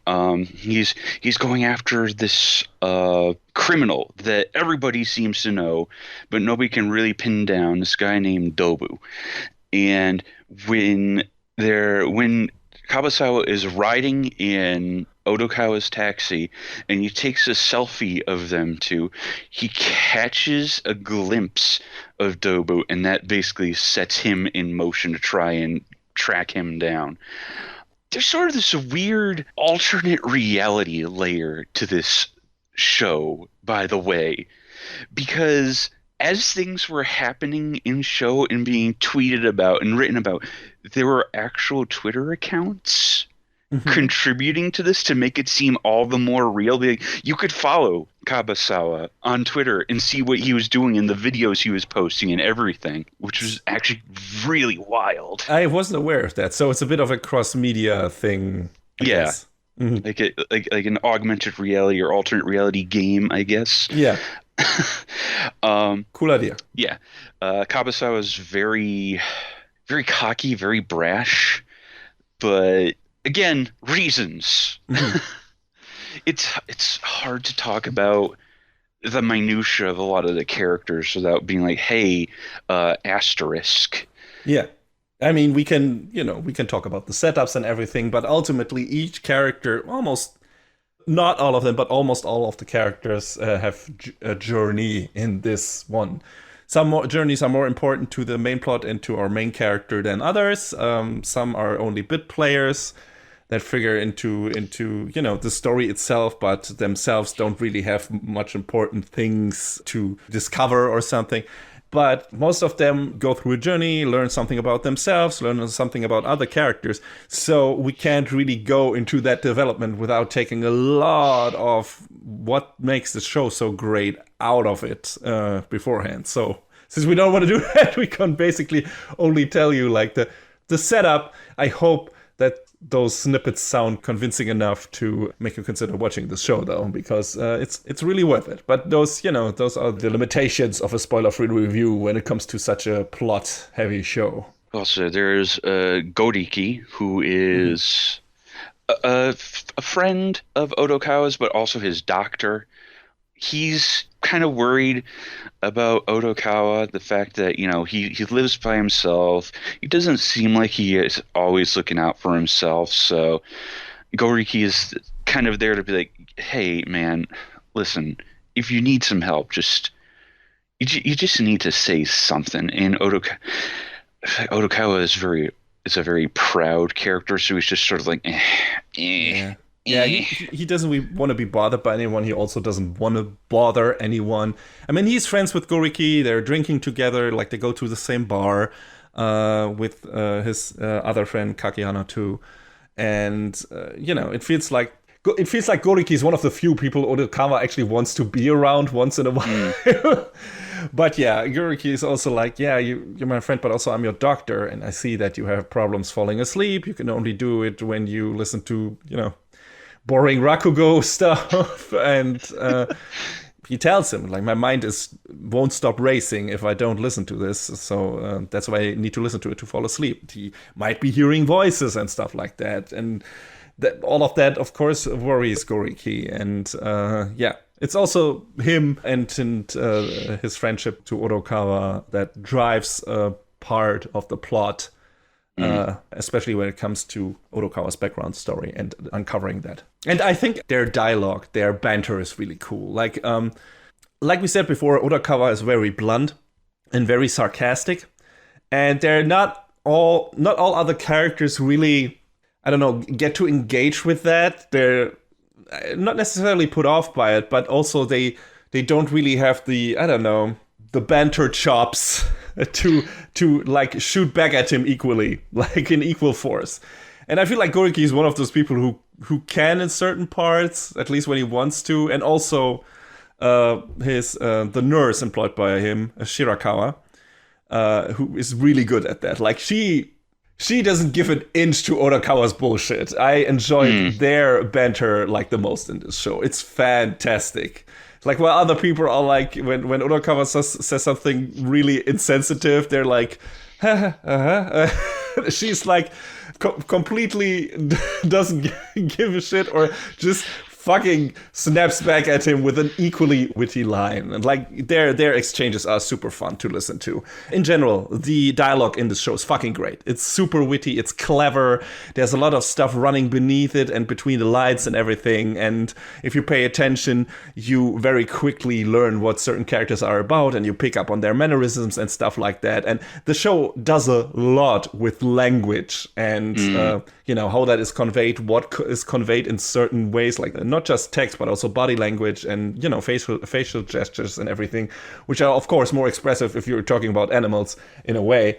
And so that's really interesting. And one of our villains is also very interesting when it comes to the matter of speech. So, yes, I believe you're referring to Yano. Yes, Yano. We meet him very late in the story, kinda, because he is like this shadow man for a long time. We learn from him once Dobo comes into the picture and he becomes a character, and Yano is basically his nemesis in the Yakuza organization that they're both working for, and Yano is kind of trying to outdo him and become the next big hotshot guy. And Yano is constantly rapping. Every time he appears on screen, suddenly a rap track, a hip-hop beat starts picking up in the background, and then he delivers his lines, his dialogue, to the beat of the music. And that is so fucking unique and wild and makes him such an interesting, quirky villain. I loved it. What did you think about it, John? It's so much fun. I mean, first off, interesting enough, I didn't realize. I learned a few things about some of the cast and production behind this show while looking up. His voice actor is a rapper named Meteor. Oh, yeah, of course. That makes sense then. Yeah. And he sounded like he knows what he's doing, so yeah. Oh yeah, I'm sure he came in and wrote a lot of those lines for himself. And major props to the translator who made all of that shit work. Oh yeah, yeah, definitely. The subs never felt off or anything. It always felt good. Like there were some clever rhymes in there that worked very well in English. And yeah, that character is really fun. He's one of those characters that doesn't really get a journey himself. He's more a clear-cut antagonist for most of the show's runtime, But he's very interesting, not only because of his speech, but also, how he behaves in front of other people and what his deal is, what he wants to do and how he goes about it. And Yano has lost his composure when he stops rhyming. Then shit is going down. I love that. Without giving anything away too much, but in a later episode, one of his funky Sekiguchis calls him out on it. It's like, Yano, what are you doing? You're not rapping. He's like, shut the fuck up. Yeah, it's great. It's fantastic. So good. Yeah, I loved him. I already mentioned Dobu. He becomes a very important player in this story as well. You said he was a delinquent, but yeah, he's also pretty clear-cut Yakuza. Oh, yeah. He's a bully. He's a thug. And he works for the same organization that Yano works for. He has some drive because, Yano tries to one-up him and Dobu tries to avoid that. He has some connections to one of the other characters, of course, because everyone in this show has a connection to one of the other characters. But yeah, it's really cool how his and Odokawa's relationship develops over the show and goes to several different places and has some twists and turns by itself. And yeah, it's interesting because you get the feeling that underneath his exterior, Dobu is not really a pure evil guy. With Yano, you get the feeling, no, that guy is just a fucking punk. That is an opportunistic asshole and he doesn't give a shit. And with Dobu, you feel like, no, there might be more there, but he has to keep up appearances. And also, there is a darkness to him, and that comes through in certain parts, and that is really scary, especially in, when there's a scene where he threatens Odokawa and stuff like that, and it's really, woof. He also kind of has these policeman brothers, the Daimon brothers, in his pocket. In the beginning, they don't play much of a big part. You immediately get that the big Daimon is corrupt, is a corrupt cop, is a dirty cop, and on the take for Dobu and his organization. And the younger brother is just a fucking idiot who idolizes his big brother and does everything for justice and, doesn't pick up on what his brother is doing. But that also goes places, and their backstory is also not bad. And that's also one of the things.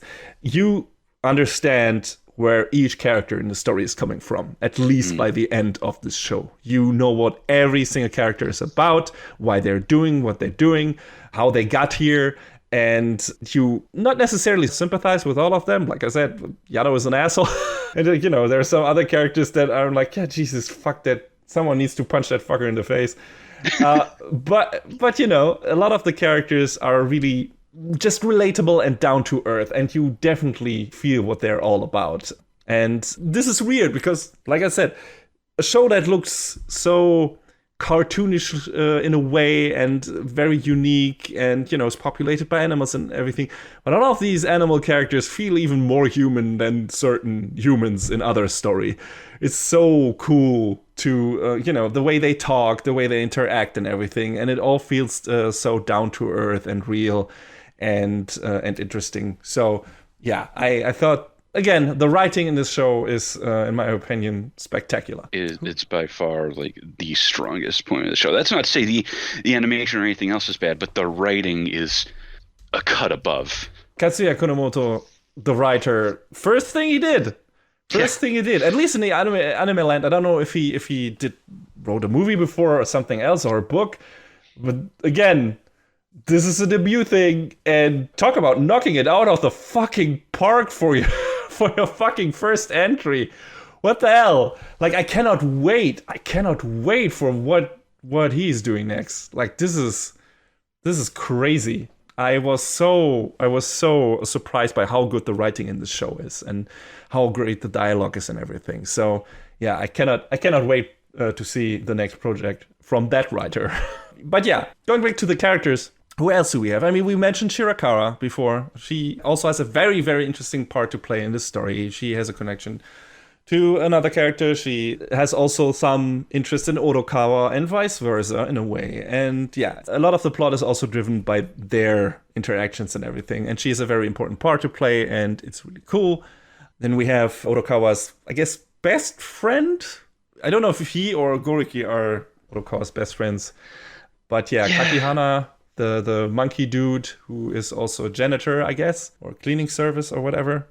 And he dreams of marrying whatever girl. Like, Yeah, he just wants to get married. yes, he apparently doesn't really care what that girl looks like, what her interests are. He just wants to get. That doesn't mean he's a bad guy or anything. It's just like he's really, really alone and really, really sad. Right from the get-go, the first thing he does is like fixing his dating profile and then starting to date an 18-year-old. I'm like, Red flags? Yeah. No. Bro, you're 41 years old, bro. Yeah. It's a bad idea. And, then making a lot of expensive gifts to that person and everything. And yeah, it's, you can... Getting in debt to the wrong people. Yeah, you can see where his story might go, and it's not a happy place. Also, really interesting story, and also that moves the plot forward. We have, you mentioned them before, John, the comedy duo Homo Sapiens that Baba and Shibagaki. Shibagaki, right? I always forget the second guy's name. I remember Baba, but Shibagaki, I don't know who might be the more prolific one, even in terms of how he talks. And I don't know. They seem to be, I'm not sure, but I think they're age-wise, they're very mismatched, right? I think Baba is a very young, up and coming, quote unquote, guy, while Shibagaki is really old. Is he? I don't know. They're about the same age, apparently. Really? Okay. Yeah. Just from the way he talked, I always figured Shibagaki to be like this older dude. Yeah, I mean, they've definitely carried themselves that way. Okay, yeah. Tell us more about them, because I don't know, they probably have the least integral role in this story, I would say. They're just always in the background in a way. And they're connected to some characters, but I feel like they have the least effect on what is happening. I mean, they're connected to Odokawa insofar that Odokawa listens to their comedy all the time. He gives them a ride one time. Mm-hmm. And, that's pretty much the extent of it. But, they're trying to be an up-and-coming comedy duo. Shibagaki is this little stout boar, and Baba is a horse. So, they're about as much mismatched in looks as you can get. Uh-huh. Basically, Shibagaki's their roles in their comedy duos. Baba is the straight man, and Shibagaki is supposed to be the funny guy trying to make all the jokes. And they're decently popular, but it's apparent that they both kind of want more from their careers. Yeah, they're still waiting to hit it big with the Comedy Grand Prix and everything and making it there. And yeah, they also get some reservations about their material and if they're really a good match for each other and everything, and they need to work that out. And, there's some back and forth in that regard. And I just remember, I don't know how I forgot it, but there's a very important scene that Shibagaki is involved in that relates to Odokawa that happens at the midpoint of the show or the first third. I was like, okay, yeah, not necessarily that he has an effect while talking to Odokawa, but he definitely has he definitely does something that if he didn't do it, the story could have gone a very different way. So, I forgot about that. And Baba is related to one of the other characters who is more important in the story and everything. So, yeah, I guess they're also. But you get the feeling they're more in the background, which is, and considering that they're really getting kind of a lot of screen time for that, that's kind of interesting. And I guess it speaks to the show that it also spends enough time on those characters that don't necessarily have that much of an effect on the plot itself, but also that it wants to give them enough screen time and enough development so that they don't feel like filler characters or everything. So yeah, it's a cool thing. It's just you have to pay attention to like, okay, these are also important in a way, or their story is interesting enough. But yeah, they're cool. Not necessarily my humor, except for one line pretty much at the end that made me laugh out loud for several reasons. In a key moment of the show. I don't really get their humor, but they're interesting, definitely. Manzai humor is weird. It's special. Yeah, it's a special brand of humor. Not necessarily my thing, but yeah. Or I guess weird by Western standards. I'm sorry. Yeah, it's a very prolific thing in Japanese, a very prolific brand of humor. Like you know these comedy duos that you have on TV or radio that talk to each other. I don't think we have that much really. Yeah. You know, I think out west it's more like stand up and sketch comedy than it is anything else. Yeah. I mean, you had stand-up comedy in Japan too, but again, it's these duos again that talk about certain things. I mean, that's what you always see in anime a lot, where it's like these two people that, you know, do a bit or talk over a certain other thing and comment on it. And that seems to be a very, very standard Japanese comedy thing that is happening a lot of the time. And you don't really see that over here that much. Interesting fact. Did you know that Shibagaki and Baba's voice actors are an actual comedy duo in RL? I'm not surprised. Did you know that there are several comedy duos in the cast of this show? I didn't realize that until I was looking at like the cast list on the Odd Taxi wiki. That was like, yeah, all these pairs of characters, like the Daimon brothers, Baba, Shibagaki, and then some of the others are parts of their own comedy acts. Yeah, it makes sense considering how realistic the dialogue sounds, that some of them are not really prolific voice actors or everything, because their dialogue feels more, you know, natural. Their voices don't feel as pronounced as others, because, you know, they're not professional seiyus or what have you. So yeah, that makes sense to me. And especially, like you said, the Daimon twins, they talk very different from the other characters, and so do Homo sapiens. So, but again, this show in general, the dialogue in this show feels very different from what you usually get in anime series. Just through all of the characters, it's like the way they talk to each other feels much more realistic and much more like a normal TV drama would feel like. Even if you just not even listening to their voices, but also reading the translation, the subs and everything, just the way it's structured, the way the back and forth happens and everything, it feels much more like a normal conversation than a scripted thing. Not that it feels like they're just talking out of their ass or something. No, it just feels like this is a conversation that actual people might be having next to you in a restaurant or something, or in a taxi. So yeah, yes. So that makes a lot of sense.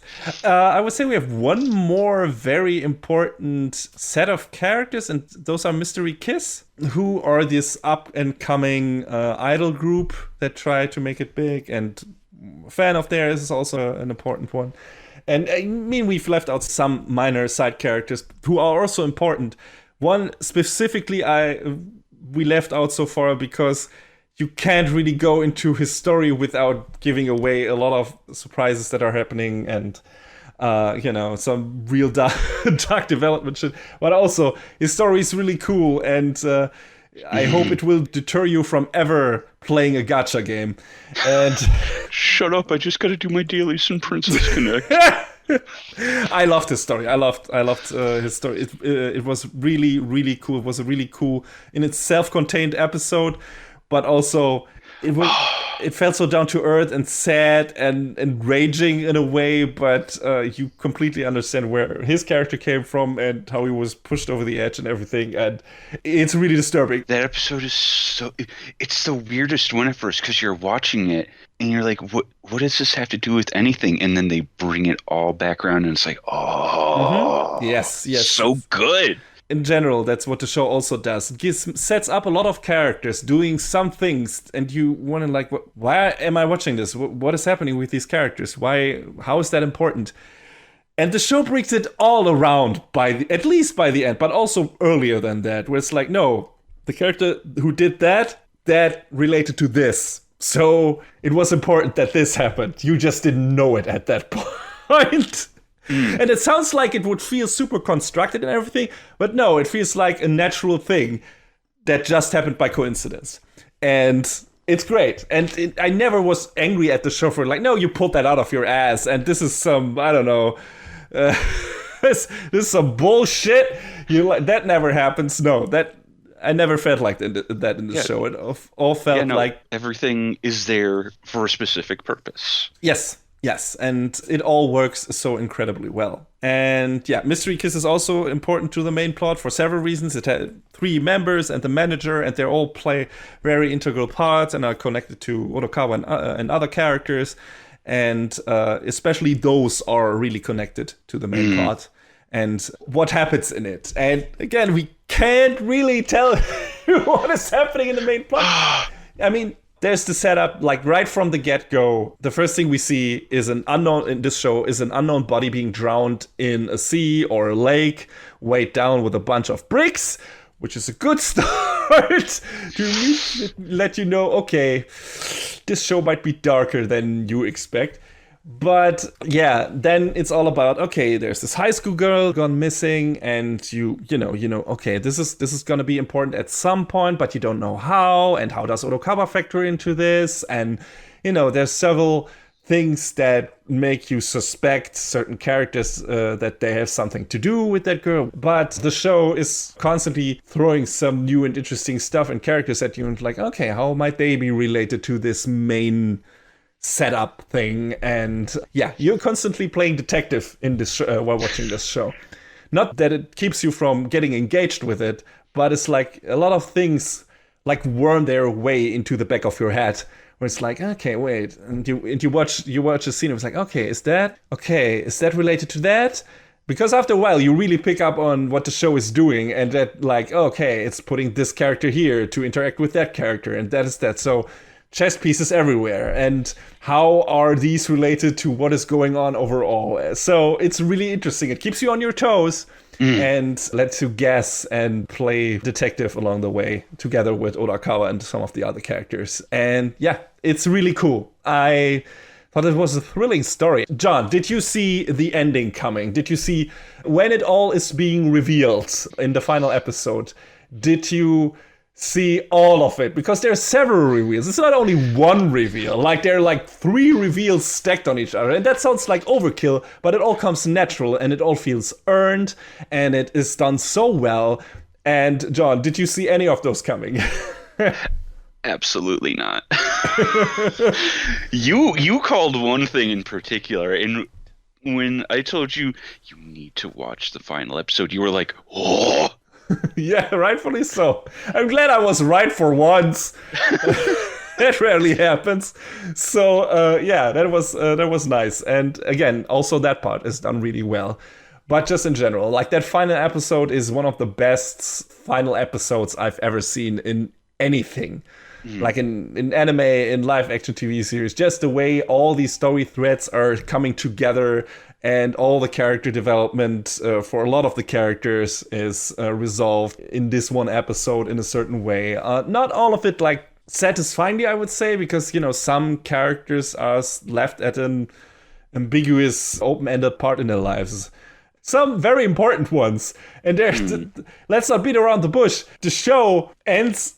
I mean, some people might be pissed off by the ending of the show, but because it's not really a conclusive ending in a way. You can guess what's gonna happen next, but the show cuts out right before it, pretty much. Right before the final thing, the most important thing happening, and you can't be sure. You can't be quite sure. It's the Inception thing with the fucking spin top. That's just shivering a bit, and you're like, oh fuck, is it gonna fall? What's gonna happen next? So yeah, the show cuts to credits, to the end credits right at that moment.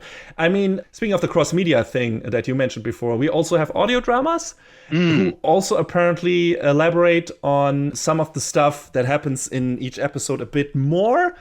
And I think they're in story done by one of the characters that appears in the show. Yeah, I haven't listened to them yet. I think the final ones are not translated in. There is a YouTube channel where you can listen to them, and I will link it in our episode description. And I can imagine that the audio drama happening after the final episode of the show maybe gives us a bit of an epilogue. On the other hand, I don't feel the show needs it. It might be stronger for not giving us that final complete bookend to the story. I don't know how you felt about it, John. I felt like, no, this is a good way to end it, even though we're kind of left on the edge of our seat here with what might happen to one of the characters and everything. But I felt like, just in terms what style the story went for up till now and everything, I feel like this is how it can end. Maybe this is how it should end. It kind of cuts both ways, because I want to know, Because there's something, there's something after what happens at the end of the show. But at the same time, it's like, do we need to know? Can't we just draw our own foregone conclusions? But it's like, you can't have it both ways. Yes, exactly. Yeah, that's the thing. And it probably comes down to what kind of end to a story you like. Do you like endings neatly wrapped up with a nice, colorful red bow on top of it and everything? Or do you like endings that leave a bit room open for interpretation? And it's definitely one of those. Don't get me wrong, all the other stuff, like everyone gets closure to their personal story in a way which would be remarkable in itself, but also the main plot and mystery are resolved satisfyingly, which I thought is a great feat. Like none of that felt like, oh, great. What does that mean? No. It's just like there's this final bit in the final episode, just right before the end credits, where like, oh, fuck. And then it ends. And if you hate stuff like that, you might be angry at the ending. I don't know. I wasn't. I loved it. I thought it was great, and I thought it fit the storytelling of this show, and I thought it fit what our characters were doing and how it was written and everything. And I can imagine what comes next, because the characters who are involved in that final scene, I know what they're about, and I can imagine what will happen next in that scene. So, but there are probably some write-ups out there that analyze that ending to death and that are like, no, this is going to happen next and this, and because the show gave us hints for that in this and this and this episode and stuff like that. Like, okay. If you want to seek those out, sure, do it. You can probably do that. There are probably enough write-ups for that out there. But I don't feel like you need to. I feel like it's great the way it is. We might get an epilogue at a certain point. We might even get the second season. I don't know. I don't feel like we need one. But I don't think so either. Yeah, I have no idea. I feel like this is where the show should end. And if we don't get a proper epilogue to this that really wraps up even that final scene perfectly, I think we're fine. I think it's great the way it is. And I had a fantastic time watching this show. It was like the show this season. As soon as it was out, I needed to watch it. It was and I didn't expect that. I read the summary on one of our, hey, these are all the new shows this season sites, where we determine which we want to check out. And I was like, okay, and Animals again, it sounds like a lesser Beastars. Nah, it's not. Nope, it's just as good. It's very different. It's a very different kind of story in terms of what it's trying to say, how its characters are structured and everything, and what mood it's going for. But it's definitely just as good. Depending how you look at it, it might be better. I loved it. I thought Odd Taxi is definitely one of the best anime I've ever seen. I can say that without any doubt. John, how did you feel about it, just in general? Man, it was so good. Fucking, and I know there's another show we're going to be talking about this season that was also really good. And it's weird because I feel like I'll need to revamp like my top 5 twice, at least twice this year, because man, this show was such a fucking surprise. Like, out of nowhere, like debut project for a lot of the staff involved, studio we've never heard of. A very interesting, particular design choice and storytelling choice. And then it just fucking goes. It fucking goes places. And all these places are fantastic. Like, I did not see that coming. I think even if the story isn't bookended the way some people want, it does have sort of a bookend in a way. Because the first thing Odokawa says in the very first episode is, "Where to?" The last thing he says in the last episode is, "Where to?" Perfect. Perfect. It's such a small thing, but it's great. It rhymes, just like Yano does. The show knows what it's doing, and it wears its influences on its sleeves. I would say they're definitely, I don't know, Konomoto might be a fan of the works of a Mr. Tarantino or the Coen brothers or stuff like that, because it definitely feels like it is going for that kind of storytelling, for these kind of surprises, for this kind of banter and everything, for this kind of dialogue from those movies, at least in certain parts. Doesn't adhere to necessarily one of those styles, but there are definitely some influences from that. And it definitely feels like one of those movies in a certain way, with all that entails. Doesn't get as violent as some of those, but there is violence in there. Don't get me wrong. There's some really gruesome stuff in there that I did not expect. And yeah, so... It doesn't happen often, but it's used to really good effect. It's really shocking. Yes, it's shocking, but it's not sensationalist. You know, it's not just to shock you. It's just like, no, the show is not really about that, but it needs to be in here to be a good contrast to the rest of the show and to make it clear to you that now there are really big stakes here. And really cool. Again, the entirety you watch the show, at least, let's say after this first episode, yeah, probably, when you get the feeling what the show is doing and what it's about, you get the feeling that these people know exactly what they're doing, that they have a place they want to go to with the story, and that they know what the endpoint of the story is, which you don't really always get in anime, which you don't really always get in any media whatsoever, where it's like, we have a setup for this, don't know where we'll end up with this and what we'll be doing. I never got that feeling in Odd Taxi. I watched this show and was like, this is going somewhere. And I don't know where yet, and that makes me go fucking insane. but it's going somewhere and it's going to be great. And I was right. Holy shit. I couldn't have been more satisfied with this ending and how it wrapped up all the character stories and everything. And it's just a fantastic show, period. And if you're not watching Odd Taxi, you're a bad anime fan, or just a bad person in general. Oh no. Going out on a limb here, at least after we told you about it now. I mean, if you hadn't heard about it before, that's fine. But yeah, don't let the unique visual style deter you from checking this out, because this is fucking great. It's a fantastic story, down to earth, but also really wacky and populated with ludicrous characters, and all of them are super fun, and the dialogue is fun, and the plot is riveting, and like I said, it all comes to a very, very, very good conclusion. And definitely contender for best of the season, best of the year, best of all time. I don't know. We'll see where we end up whenever we do our best anime of the odds, or of the tens. No, we did the best of the tens. Best of the 20s? Yes, the Roaring 20s. The Roaring 20s, yes. Yeah, whenever that happens, prepare to encounter Odd Taxi there again. But until then, please check it out. It's available on Crunchyroll.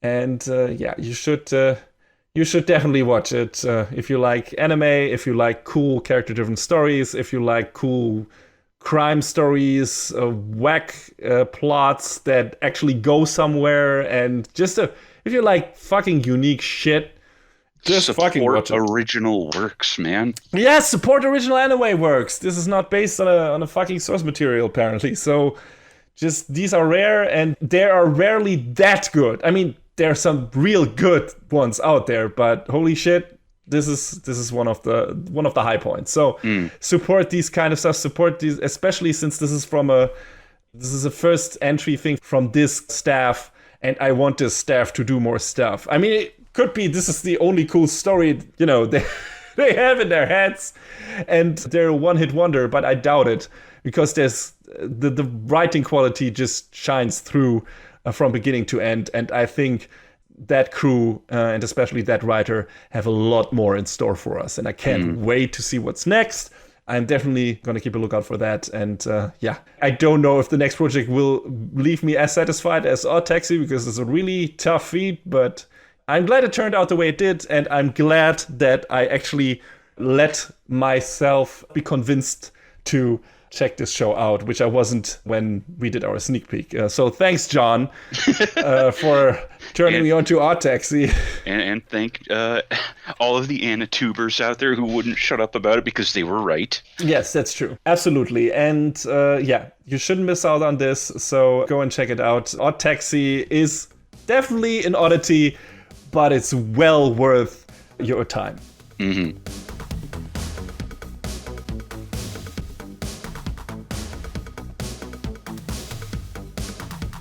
And that is a wrap on the 115th episode of Anime Brain Freeze. All the music in our show is from the Double Dragon Neon soundtrack by the amazing Jake Kaufman.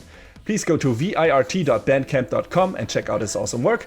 Our show is available on most of the popular podcast services, but it's always worth visiting animebrainfreeze.com for our review index and more.